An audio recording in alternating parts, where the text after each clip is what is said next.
tell me? The moment that I realized that Miami has fallen from grace. Miami is absolute garbage. Garbage. And then he puts on his little red and blue undercover cop lights. We discussed the people, the rudeness, the traffic, the way people drive. So you have to be like them. You have to cut them off. I just had a patient who absolutely 100% broke my heart. And it wasn't anything wrong with them. It was everything that was right with them that just reminds me of the thing that I know and think every single day that is wrong with me. And that is the fact that I live in Miami, Florida.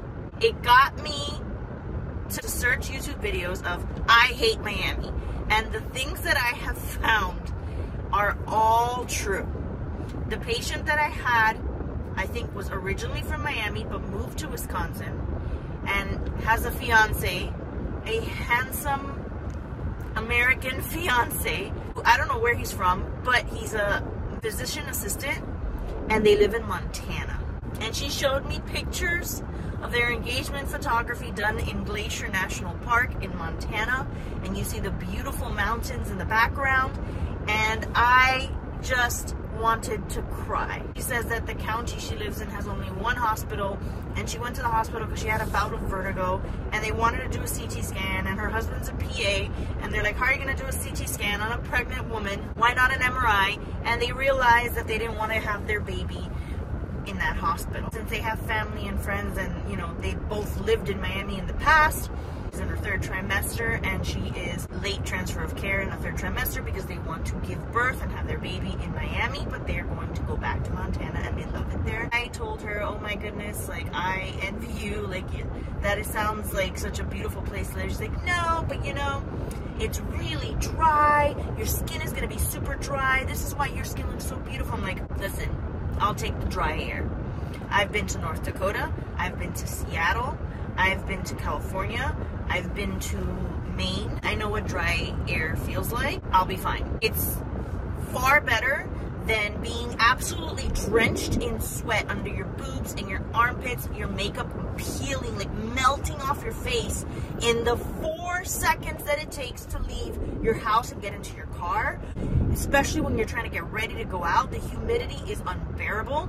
The mosquitoes, all there is to see in wildlife and in nature when you go to like national parks here, the Everglades, is gators and birds, and you're gonna get eaten to death by mosquitoes. It's flat, there are no mountains, it is hot all the time, it is humid all the time, but that's not even, that I've talked about already in this channel several times, the climate, the environment. But let's talk about the city, the people, the things that I already know, but I've not really talked about with you guys.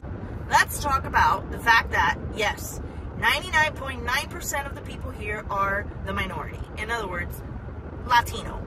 I was born in Miami. I'm an American citizen in that sense, but my parents were immigrants. They came legally to the United States in the late 1960s. They were pretty much like kids, like teenagers around the time that they came here. But there are a lot of Latin American people. There's also Haitian, Jamaican, you know, people from all over really, but the majority. There's Cubans, there's Venezuelans, there's all sorts of people.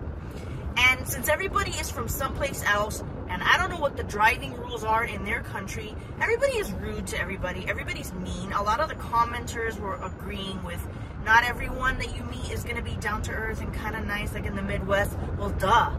Not everyone you meet. Like 90% of the people that you walk by in the streets, no one says hello, no one holds the door open for you, no one smiles at you, no one is polite, everybody's entitled, they all act like they're supposed to be first, they're supposed to be number one.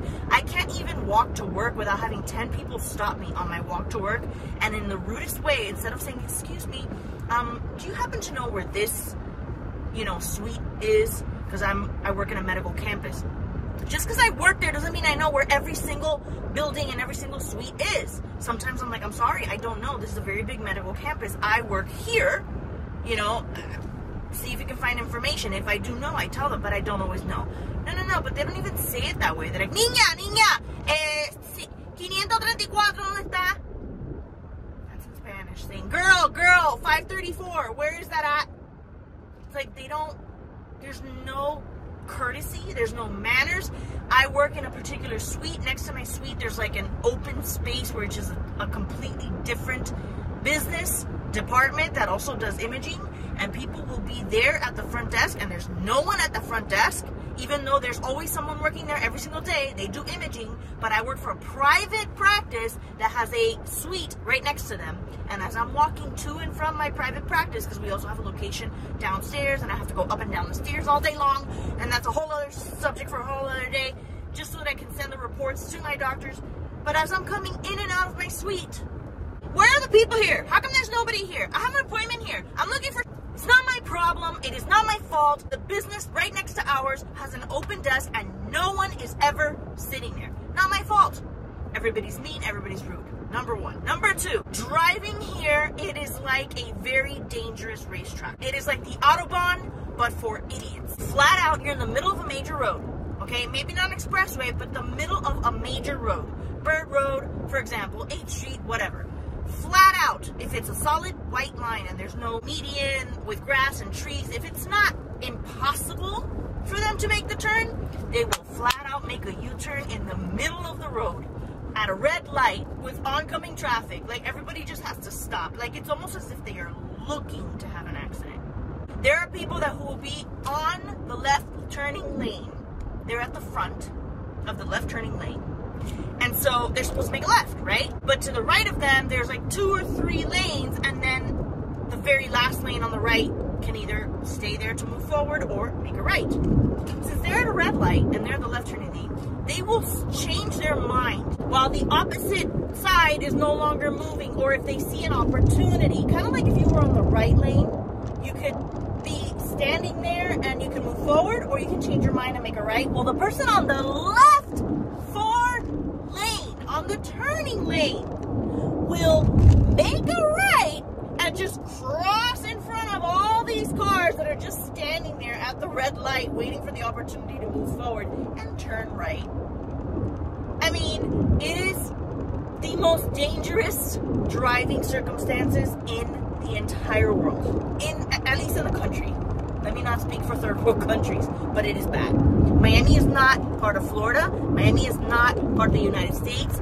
Like that funny meme that says, that little meme that everybody knows, Miami is in a state of its own thing, okay? It is not Florida, Miami-Dade County. It is like the ghetto. It is gangster. It is high stress, fast pace. If you can survive here, you know that song? If New York, if you can make it here, you can make it anywhere. Okay, that has changed. Miami, if you can make it in Miami, you can make it anywhere. This place is cutthroat. It is a miracle that I don't get killed in my car, that I haven't yet been, God, knock on wood. And you have to pay attention. I am terrified, petrified of the thought of my teenage daughter starting to drive in this city. I'm trying my best not to curse because it wants to come out of me, but it is absolutely horrific. I don't know where these people are getting their driver's license from, but it is horrible. The traffic, not only the way that people drive, but the traffic is constant. It is nonstop. It is never ending. It is morning, noon, and night, middle of the day, weekends, anytime. There's always traffic. The construction never ends. Barricades, bumpy roads, potholes, trucks on the side of the road. It never ends. The construction never ever ends.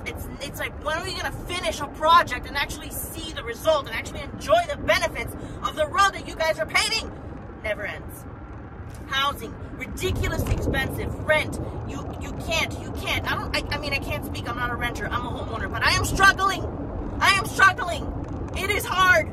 I pay my mortgage. It is almost 50% of my income.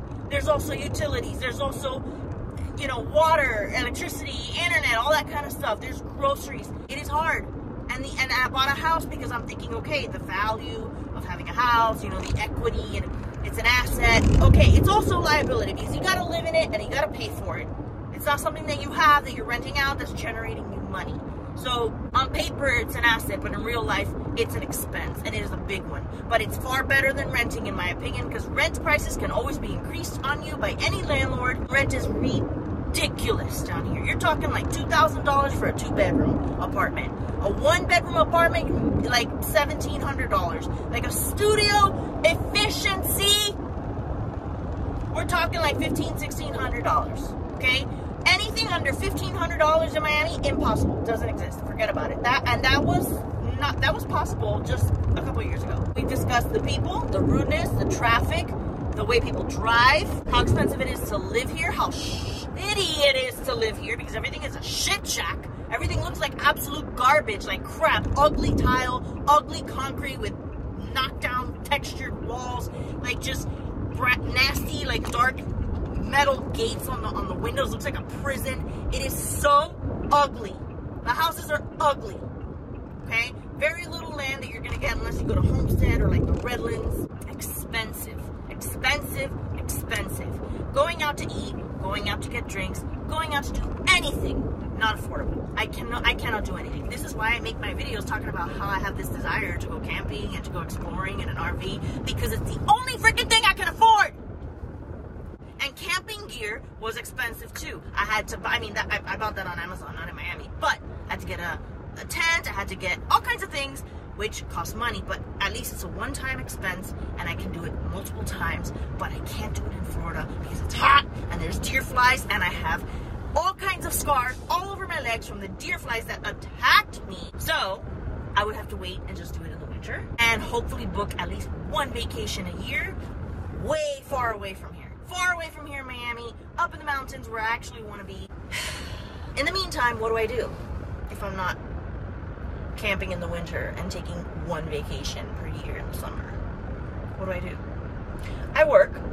I live 3 hours a day or so in traffic, trying not to get murdered by crazy drivers, and I go home and I clean and I cook and I do my laundry and I take out my trash and I fix things that are broken and I take care of 2 girls and I'm busy being a homeowner and being a mother, paying bills, and doing it all over again. And it's the same thing all over again. You think it's fun? You think you're gonna go to the beach? You think you're gonna have a nice time because you're in paradise? No. You're gonna be working nonstop, 24/7. You're gonna be too damn tired. You're not gonna have the desire to even go to the beach or go anywhere because the traffic that you're gonna face trying to get there, like right now, trying to go home, and I can't even switch. Oh, that's the other thing. Switching lanes here is nearly impossible. No, not nearly. I'm sorry. Impossible. Switching lanes in Miami is impossible. Good luck with it. Do not put your indicator. Just cut people off.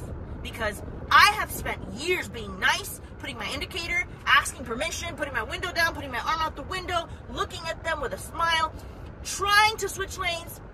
They ignore you. They look forward, or they pretend to be looking at their phone, and they drive like this with their phone in front of their face, and they won't let you in.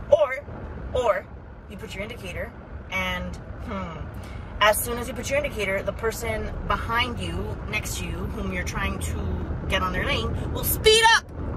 They will speed up so that you cannot get in front of them. They will close up the gap, and then the person behind them will do the same thing, and the person behind them will do the same thing, and so you're never going to switch lanes. So you have to be like them. You have to cut them off. Here comes a cop.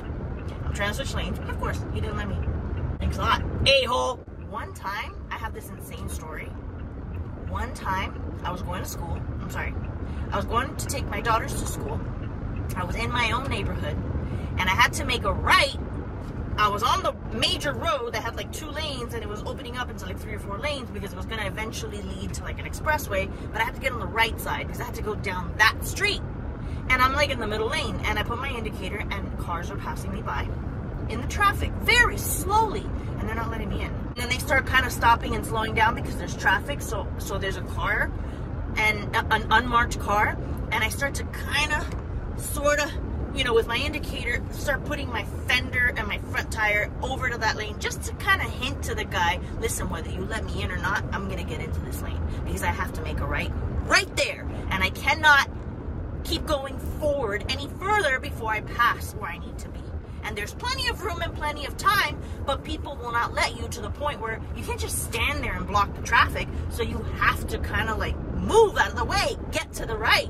Well, the guy tries to close the gap on me, and then he honks his horn at me, and then he puts on his little boo, his little red and blue undercover cop like tries to pull me over, stands next to me, and I lower my window and I'm like, yes. And I gave that man the biggest attitude. I had my 2 daughters in the car. I had to take them to school, and I was ready to go to jail. Ready to go to jail. I said, yes. He goes, do you know what you did back there? You just cut me off. I go, no, I did not cut you off, sir. First of all, lower your voice and be a professional. Since you want to drive around in an undercover car and now pull your lights out on me because you don't want to let me in the lane, I had my indicator, sir, and I have to take my children to school, and I need to turn in that lane. And you know he had the audacity to tell me, says, next time then wake up earlier. You should wake up earlier. What the hell does waking up earlier have to do with me having to switch lanes? The way that I got onto this road was through a left turn, and then the amount of time and space between that left turn and the right turn I had to make was not a very big amount of space and time.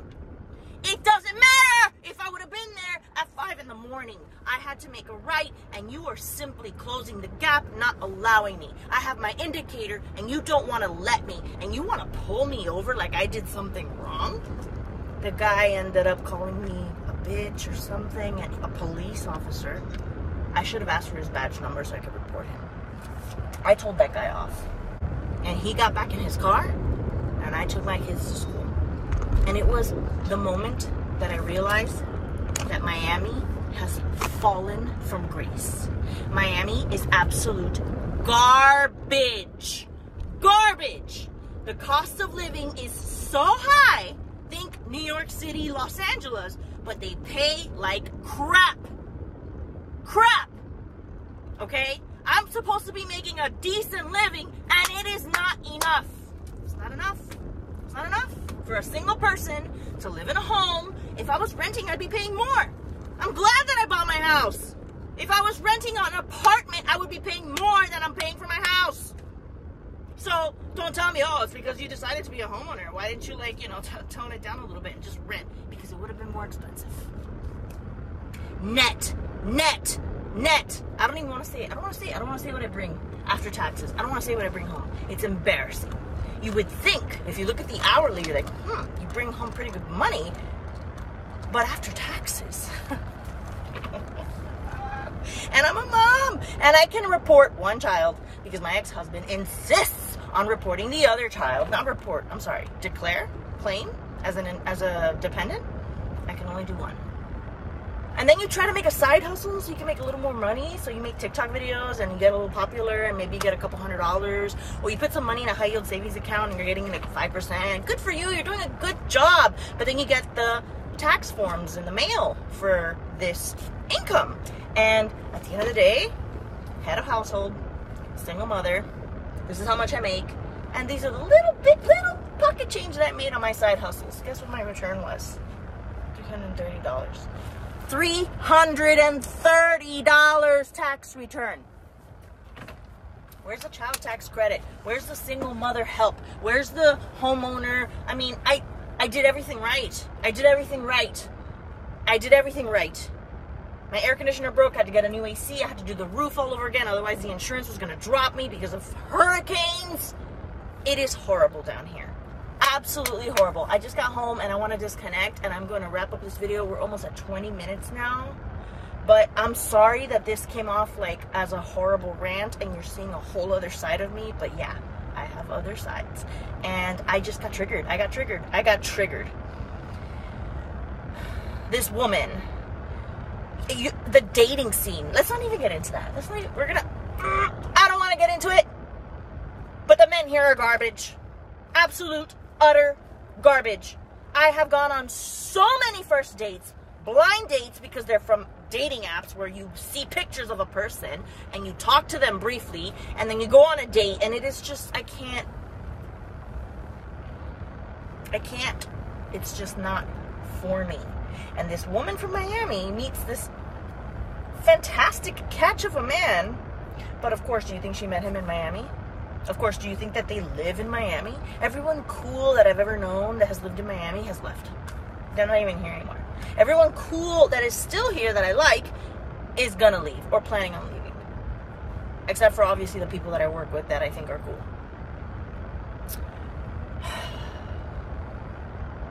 I don't know what to tell you. It's bad, but I gotta wait 5 to 6 more years. 5 to 6 more years before my youngest child heads off to college. When she heads off to college, I don't know exactly quite what the plan is gonna be. I don't know if I'm gonna keep my house. I want to keep my house because I think it might be good to keep a property in Miami.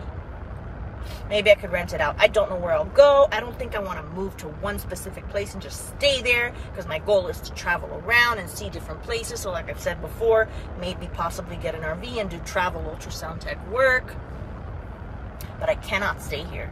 I cannot. I'm doing my best to stay positive. I'm doing my best to be happy, to be grateful with what I have. I have a good job. I have a home. But it's just, it doesn't, the pieces don't fit. They don't align.